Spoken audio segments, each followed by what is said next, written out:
জুলাই ২৪ শহীদ পরিবার সোসাইটি বরিশাল বিভাগের উদ্যোগে দ্বিতীয় প্রতিষ্ঠাবার্ষিকী উপলক্ষে এক আলোচনা সভা অনুষ্ঠিত হয়েছে।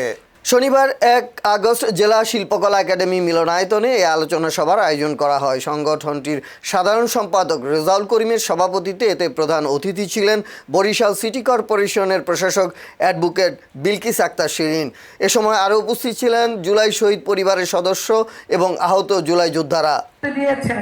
ইতিমধ্যে ৫ মাসে অনেকবার আমরা কি দেখে যেতে পারবো না যে আমাদের স্বামীর হত্যার বিচার হয়েছে, আমার সন্তানকে বলতে পারবে না যে মা আমার বাবার হত্যার বিচার হয়েছে।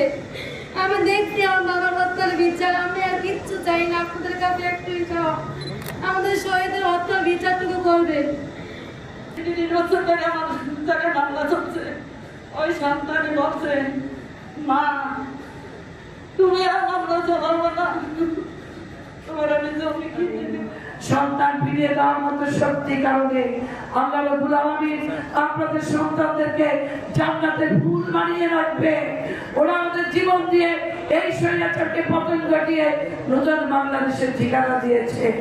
ওরাই বাংলাদেশের ঠিকানা একমাত্র ধারক বাহক। সুতরাং আপনারা হতাশ হবেন না, আপনারা হতাশ হবেন না। আস্থা রাখুন তারেক রহমানের প্রতি। এই বরিশালে যারা আজকে ১৩০ জন বরিশালে শহীদ হয়েছেন, সবাই উপস্থিত জুলাই শহীদদের পরিবারের সদস্য ও আমন্ত্রিত অতিথিরা জুলাই ২৪-এর চেতনা এবং শহীদদের আত্মত্যাগের উপর স্মৃতিচারণ ও আলোকপাত করেন।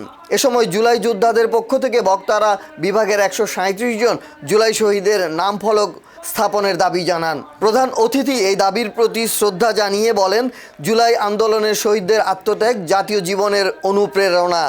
শহীদ পরিবারের পাশে থাকা এবং তাদের মর্যাদা রক্ষা করা সামাজিক ও প্রশাসনিক দায়িত্ব। ধীরে ধীরে নির্মমভাবে মিথ্যা মামলা দিয়ে কারাগারে পাঠিয়ে হত্যা করা হয়েছে। সে আমার নেত্রী, আমার মা বেগম খালেদা জিয়ার প্রতি শ্রদ্ধা জানাই। কারণ এই বাংলাদেশের শেখ হাসিনার স্বৈরাচারের আন্দোলনের সে ১৭ বছরের আন্দোলনে তিনি নেতৃত্ব দিয়েছেন। আজকে আমি সেই গণতন্ত্রের মাকে শ্রদ্ধার সাথে স্মরণ করছি। যে বাবা, যে সন্তানের শহীদ সন্তানের পরিবারের সদস্যরা এখানে আছেন, আপনাদের কষ্ট, আপনাদের সন্তানদের এই আত্মদান, আমি তো একজন মা।